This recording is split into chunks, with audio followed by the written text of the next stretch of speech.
Hello students, पिछले video में मैंने आपको लेसन वर्ड्स के 2 पेज कवर अप कर दिए थे। चलिए उसके आगे से लेसन को कंटिन्यू करते हैं। So let's start. Anand, it is not surprising that Ravi sometime gets novel ideas.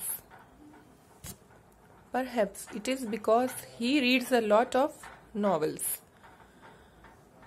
ये सरप्राइजिंग नहीं है कि कभी कभी रवि को भी नॉवल आइडियाज आते हैं। शायद वो नॉवेल्स पढ़ता है इसलिए। नॉवल मीन्स न्यू और नॉवेल्स मीन्स एक लॉन्ग बुक, है ना।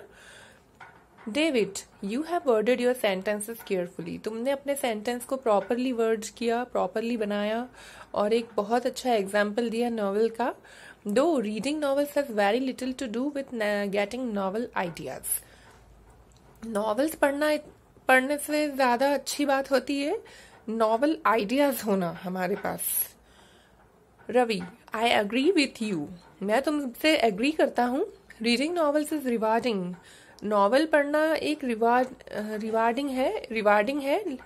दो novel ideas aren't always the reward. लेकिन जो नॉवल आइडियाज होते हैं वो हमेशा रिवार्ड नहीं होते। दैट मीन्स नॉवल पढ़ना एक बहुत ही अच्छी बात है और नॉवल आइडियाज एक रिवार्ड ऑलवेज रिवार्ड नहीं होते। Anand, you have also worded your sentences carefully. तुमने अपने सेंटेंस को बहुत ही प्रॉपर तरीके से वर्ड बनाया है। You have use reward as a verb as well as a noun. तुमने रिवार्ड को एज ए वर्ब और एज ए नाउन बहुत प्रॉपरली यूज किया है। तो ये जो रवि जो सेंटेंस कह रहा है इसमें जो रिवार्डिंग वर्ड आया है वो rewarding is used as a verb और जो रिवार्ड वर्ड आया है वो एज ए नाउन यूज हुआ है ना। तो जो नॉवल पढ़ना है वो एक रिवार्ड देने के समान है और जो नॉवल आइडियाज होते हैं वो ऑलवेज रिवार्ड नहीं होते। Means they are not like prize. They are not prize, they are not reward. David, he has cultivated the habit of reading without looking for any reward. Cultivate एक नया word आया है यहाँ पर। Cultivate मतलब grow up करना। उसने reading की हैबिट को कल्टिवेट किया बिना किसी रिवार्ड की बिना किसी रिवार्ड की होप के। Anand, that is an interesting sentence. ये भी एक बहुत ही इंटरेस्टिंग सेंटेंस है। It is true that we cultivate the land because हम तो जनरली लैंड को कल्टिवेट करते हैं, लैंड को ग्रो अप करते हैं, जमीन पर पेड़ पौधे उगाते हैं। लेकिन यहाँ हैबिट को कल्टिवेट करने की बात हो रही है। It is equally true that we cultivate good habits. ये भी सही है कि हम गुड हैबिट्स को कल्टिवेट करते हैं। Ravi, cultivate is a verb in both these sentence. इन दोनों सेंटेंस में cultivate as a verb use हुआ है। But didn't you use it in 2 different ways with 2 different meanings? लेकिन तुमने उसे अलग अलग तरीके से यूज किया और अलग अलग मीनिंग्स को लेकर साथ में। David, perhaps not. शायद नहीं। कल्टीवेटर बहुत ही मेहनत करता है। He takes a lot of trouble to grow plants grow करने के लिए and to reap the crop और क्रॉप को रीप करने के लिए। और उसी तरह से in the same way we take a lot of trouble in order to form good habits. उसी तरह से हम भी बहुत मेहनत करते हैं अच्छी हैबिट्स को इम्प्रूव करने में, अच्छी हैबिट्स को कल्टीवेट करने में, ग्रो अप करने में। तो आई थिंक ये दोनों सेंटेंस अलग नहीं है, दोनों सेंटेंस सेम ही है।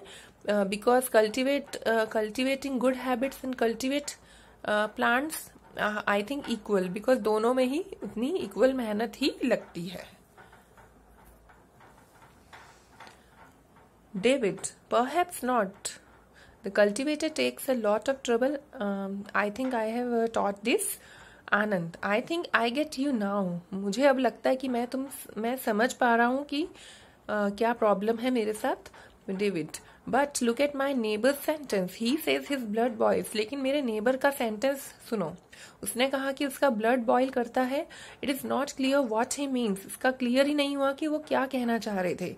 And why should he start cursing me when I asked him at what temperature it boils. जब मैंने उनसे पूछा कि वो किस टेम्परेचर पर बॉयल करता है। तो डेविड कहता है कि सिर्फ उनके कहने का यही मतलब था कि वो किसी बात पर गुस्सा थे. Ravi, and was it just then that you went and asked him your question about the temperature? और वो किसी बात पर गुस्सा थे, ब्लड बॉयल होना मतलब वो किसी बात पे गुस्सा थे और तुमने उनसे टेम्परेचर का पूछा तो वो और गुस्सा आ गया उन्हें. Anand, yes I did, yes मैंने ऐसा किया. Anand, it seems very funny your blood boils but I can't ask you about the temperature. ये बहुत फनी लगता है कि आपका ब्लड बॉयल करता है और मैं ये भी नहीं पूछ पा रहा हूँ कि किस टेम्परेचर पर. Ravi, here something still funnier, a beast and an animal mean much the same thing but you can't call an animal a beast every time. एक और बात है, बीस्ट और एनिमल एक ही होता है, लेकिन एक बहुत इंपॉर्टेंट चीज ये भी है कि हम हर किसी एनिमल को बीस्ट नहीं कह सकते. तो बीस्ट का जो एक्चुअल मीनिंग होता है वो ये होता है कि बीस्ट मतलब जो वाइल्ड एनिमल होते हैं उन्हें कहा जाता है. तो बीस्ट को but you can't call an animal a beast every time. तो इसी तरह से किसी भी एनिमल को हर बार आप बीस्ट नहीं कॉल कर सकते हो. David, but the funniest thing is that though an ass is a donkey you don't call a donkey an ass. एक और फनीएस्ट थिंग है कि एस को भी डोंकी कहा जाता है, एस इज ऑल्सो डोंकी, लेकिन आप किसी डोंकी को एस नहीं कह सकते. Anand, but you may call a fool one, लेकिन किसी बेवकूफ पर्सन को या फूल पर्सन को आप डोंकी कह सकते हो. Ravi, you may but it is always safe not to call even a fool an ass. Yes you may, लेकिन ये भी सही नहीं है. टू कॉल किसी भी फूल को एस बोलना भी सही नहीं है. सो यहाँ पर ये लेसन कंप्लीट होता है एंड आई होप ये लेसन आपको बहुत इंटरेस्टिंग लगा होगा. और इस लेसन में काफी आपको इंफॉर्मेटिव था. इसमें काफी आपको इंग्लिश लैंग्वेज में कितने वर्ड्स होते हैं जिन्हें हम डिफरेंट वेज में यूज करते हैं, किस तरह से as a noun, as a verb, as an adjective we use a words, है ना. तो आई होप आपको बहुत अंडरस्टूड हुआ होगा. सो यहाँ पर लेसन कंप्लीट हुआ आपका. Thank you.